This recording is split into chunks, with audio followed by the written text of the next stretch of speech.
টিনের পিস্তল লাল বুলেট দিয়ে চালাইতে চালাইতে হঠাৎ জানতে পারলাম জামাত শিবির নাকি পিস্তল চালানো শেখায়, তা আবার অরিজিনাল। হ্যাঁ, মানে জানতে পারে তো মনে করেন আমি পুরো খুশিতে আত্মহারা। সালটা হয়েছে 2001 কি 2002। হ্যাঁ, এই ঘটনা যখন জানতে পারলাম যে জামাত শিবির তো মানে পিস্তল চালানো শিখায়, মানে কিছু আরো কিছু ট্রেনিং মেনিং শিখায়। হ্যাঁ, এখন বাচ্চা মন ভাই কি করি বলেন তো, মানে সবসময় টিনের পিস্তল গুলো আপনাদের মনে আছে কিনা, যে লাল কালারের বারুদ থাকতো ভিতরে, একটা একটা করে বের হইতো। হ্যাঁ, সেইগুলা চালাইতাম তো ছোটবেলায়। তো কেবলই বড় হইতেছি, ওই চালানো ছাড়ছি, মনে করেন বাচ্চারা যেমন ফিডার ছাড়ে ওইরকম মনে করেন ওই চালানো ছাড়ছি। এখন তো মনে করেন আস্তে আস্তে যখন বড়র দিকে যাইতেছি তখন তো মানে ইচ্ছা হয় যে অরিজিনাল কিছু চালাইতে, তাই না? তো এই জানতে পারে না, মানে ভাবলাম যে আচ্ছা ঠিক আছে, মানে এরা ট্রেনিং দেয় তারপর ফ্রিতে, কোনো টাকা পয়সা লাগে না। হ্যাঁ, এখন প্রাতিষ্ঠানিক তো কোনো জায়গা নাই, আমি যে জায়গায় যে মানে ফ্রিতেই হোক কিংবা টাকা পয়সা দিয়ে হোক আমি এইসব যুদ্ধের ট্রেনিং ট্রেনিং অস্ত্র মস্ত্র ট্রেনিং ট্রেনিং নিতে পারি, এরকম কোনো তো জায়গা পর্যন্ত আজ পর্যন্ত নাই। তা আমার বাচ্চা মন ভাই, এখন তো আমার শিখতে মন চায়, তো ভাবলাম যে যাই দেখি কি শিখায় তারা। হ্যাঁ, তো গেলাম একদিন জামাতের ট্রেনিং এর আস্তানায়। ঠিক আছে, জামাত শিবির। এখন তারা মনে মার্চ ছিল নাকি আলাদা ছিল, আই ডোন্ট নো। মানে এই দুজনের অনেক ট্রেনিং এর ব্যবস্থা ছিল। সো তখন হলো কি, যা দেখি কি, মানে যা দেখি যে আল্লাহ নবীর বাণী। এখন নাম তো জামাত, নাম তো শিবির, তারা তো আল্লাহ রিলেটেড থাকবেই। হ্যাঁ, তাদের তো নামাজ কালাম। হ্যাঁ, তারা টাস্ক দিয়ে দেয়। হ্যাঁ, আপনার হোমওয়ার্ক, নামাজের হোমওয়ার্ক দিয়ে দেয়। বয়ান, প্রথমে বয়ান শুনলাম, বয়ান শুনতে শুনতে তিক্ত বিরক্ত হয়ে গেলাম। হ্যাঁ, এই কাজ করুন ওই কাজ করুন, মানে প্রথম দিন গেলাম ভাবলাম যে আচ্ছা নতুন আসছি তো এরা মনে হয় চিন্তাছে না, মানে আস্তে আস্তে পরিচয় মরিচয় বাড়লে আস্তে আস্তে দিবে। দিন যায় আর খালি দেখি যে ইসলামিক লেকচার, হাদিস কালাম, দোয়া, সুরা টুরা, এই সেই, মানে খালি এইগুলো নিয়েই থাকে। হ্যাঁ, মানে কালকে নামাজ পড়ছি কিনা, আজকে পড়ছি কিনা, এই না বাসায় বাসায় সালাম দিছি কিনা।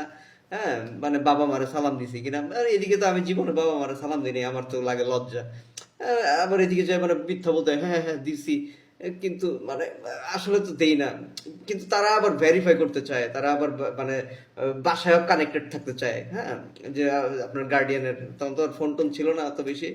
নাম ঠিকানা কিংবা নিয়ে যাওয়া মানে তাদের কাছে, কিংবা বাসার ঠিকানা মিকানা চায়। তো অবাক হই, খালি কি ব্যাপার, মানে এত কিছু মানে চাইতেছে, এত এরকম করতেছে, মানে আমি যেটা চাই না।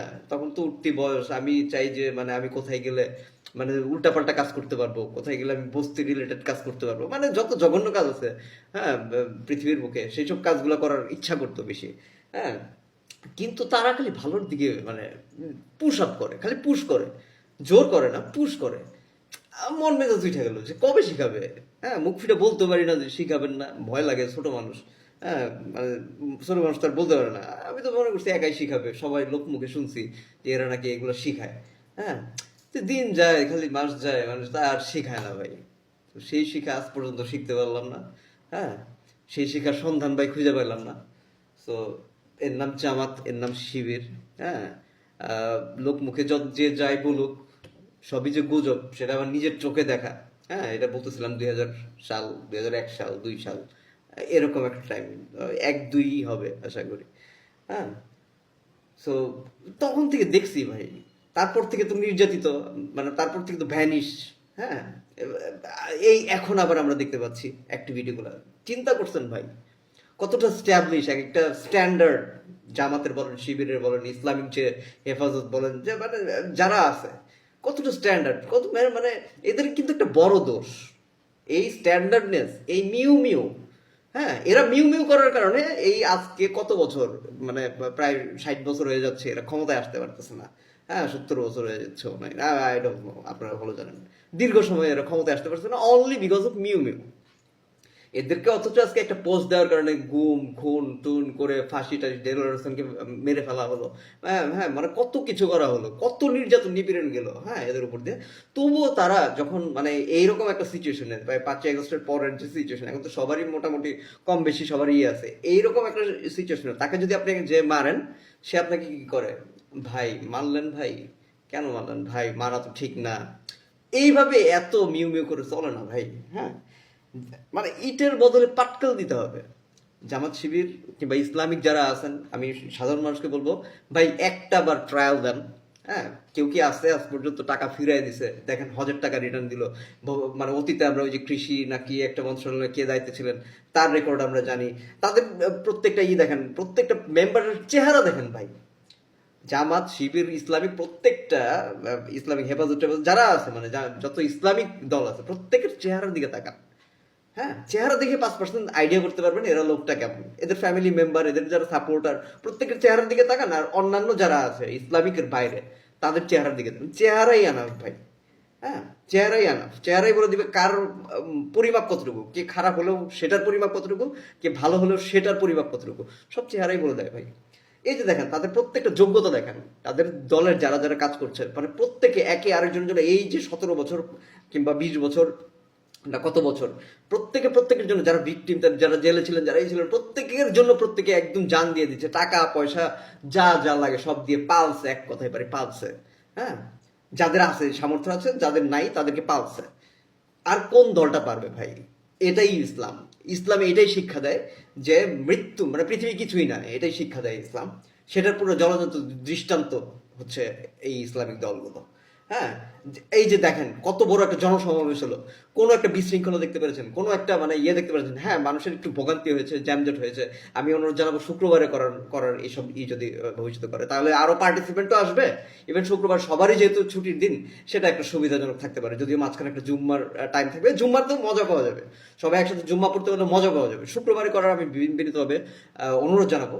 হ্যাঁ, আর মানে আপনারা নরম থাকেন, আমরা যারা সাধারণ আছি আমাদের নরম থাকেন। আমরা যদি দুই কথা নেগেটিভও বলি আপনাদের, আমরা যারা সাধারণ কোনো অরাজনৈতিক আছি আমাদের জন্য আপনারা নরম থাকেন, দ্যাটস ওয়েল আনাফ। বাট যারা কট্টর, যারা মানে ইন্ডিয়ার পক্ষের লোক, হ্যাঁ, ইন্ডিয়ার ঢালাওভাবে সবাইকে আবার বিপক্ষে দিয়েন না। হ্যাঁ, ইন্ডিয়ার যারা সুশীল সাধারণ তারা তারা একদিকে, আর কট্টররা আরেকদিকে, যারা কিনা এত বছর জিম্মি করে রেখেছিল, যারা কিনা ন্যায্য হিস্সা দিতে পারে না। হ্যাঁ, তাদেরকে কোনোদিন প্রশ্রয় দিয়েন না। হ্যাঁ, তাদের বেলায় পুরো একদম শক্ত হাতে, তাদের সাথে যারা যারা জড়িত থাকবে তাদেরকে শক্ত হাতে দমন করতে হবে। এই যে দেখেন আজ পর্যন্ত ইন্ডিয়ার যারা মানে বাংলাদেশের লোকজন চাকরি পায় না, এখনো পর্যন্ত ইন্ডিয়ার লোকজন হাজার হাজার এমপ্লয়মেন্ট আছে। এইগুলা কিভাবে আছে? এখন পর্যন্ত ইন্ডিয়ার মানে হিন্দুত্ববাদের পুরা মানে আমি কোনো ধর্ম বলতে কট্টর মুসলিম কট্টর হলেও তাকেও প্রতিহত করতে হবে। আমি হিন্দুত্ববাদ নাম নিয়ে নিচ্ছি কারণ অনেক জুলুম নিপীড়ন হয়েছে, আমরা দেখেছি আমাদের মুসলমান একটা কান্ট্রিতে, মানে পুরা হিন্দু শাসক দিয়ে পুরা পুরা নীল চাষের মতো হয়েছিল। সেই ধরনের হিন্দু আমরা চাই না, যে ধরনের হিন্দু কিনা নিজের জাতিকে পর্যন্ত মানে হিন্দুদের মধ্যে অনেক ধরনের জাতি ভেদ আছে না, ওই ধরেন সে ব্রাহ্মণ কিংবা উচ্চ জাতি, সে তার হিন্দু ভাইকে পর্যন্ত সে জুলুম করে, ওই রকম হিন্দু চাই না। ওইরকম মুসলিম চায় না যে কিনা এইরকম মানে একটু আমি বড় লোক দেখে আমি নিচু, আমি গরিবদেরকে যারা নিষ্পেষিত করে, ওইরকম মুসলিমও চাই না।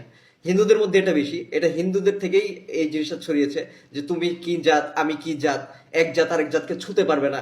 ওই রকম কট্টর হিন্দুত্ব চাই না। হ্যাঁ, আমি সরি হিন্দুদের নিয়ে আসলে আমি কথা বলার কারণে এই ডিসক্লেমারটা দিয়ে নিলাম যে কোন ধরনের হিন্দু চাই না। সেই ধরনের হিন্দু চাই যারা এত মতভেদ বোঝে না। সেই ধরনের হিন্দু চাই যারা মানে ইন্ডিয়া হোক বাংলাদেশ হোক, যারা মানে মানে এক ধর্ম আরেক ধর্মকে করে না। সেই ধরনের মুসলিম চাই যারা কিনা হিন্দুদেরকে কষ্ট দেয় না, যারা কিনা রাস্তাঘাট আটকে বড় বড় মাইকে টাইকে লাউডলি চিৎকার চেঁচামেচি করে মানে অন্যকে কষ্ট দেয় না। হ্যাঁ, মানে একে আরেকজনের প্রতি ভ্রাতৃত্ব বোধ আছে, এই ধরনের মানে ন্যায্য হিস্সা আছে। হিন্দুর অধিকার হিন্দুকে বুঝিয়ে দেওয়া, মুসলিমের অধিকার মুসলিমকে বুঝিয়ে দেওয়া, এই ধরনের যাদের ন্যায়পরায়ণতা আছে তাদেরকেই চাই। হ্যাঁ, তাদেরকেই চাই। আর এদের বিরুদ্ধে যারা আছে তাদের প্রতি ওই মিউ মিউ শব্দটার, জামাত শিবির কিংবা হেফাজত বলেন ইসলামিক কারো পক্ষ থেকে মিউ মিউ চাই না। দেখেন আজকে কোনো ধর্ম মানে না, হিন্দু হোক খ্রিস্টান হোক, কোনো ধর্ম মানে না এই যে নাস্তিকদের কোনো ছাড় চাই না। প্রত্যেকটা ধর্মের যারা আছেন প্রত্যেককে রিকোয়েস্ট করবো, নাস্তিকদের ধারে কাছেও যাবেন না। মুসলিমদের একটা আছে, প্রবাদ আছে যে মানে এই পাপের ধারে কাছে যাবেন না। সো ওই রকম নাস্তিকদের ধারে কাছে কোনো ধর্মের লোকজন যাবেন না, শুধু মুসলিম না, কোনো ধর্মের জন্য, খ্রিস্টান হন, বৌদ্ধ হন, মানে হিন্দু হন, নাস্তিকদের ধারে কাছে যাবেন না। ওরা আসলে ওদেরকে প্রতিহত করা, ওদেরকে পৃথিবী থেকে বিদায় করা আমাদের একদম মানে পুরো একদম মানে ইসের দাবি, কারণ এরা পুরো মানব জাতির ধ্বংসের কারণ হয়ে দাঁড়াবে। সো এদেরকে বয়কট করবো, এদেরকে ব্লক করবো। আমরা সবাই সবাই কাঁধে কাঁধ মিলিয়ে থাকবো, সবাই ইসলামিক একটা কান্ট্রিকে ক্ষমতায় এনে পুরা এই স্বপ্নকে বাস্তবায়ন করবো ইনশাল্লাহ।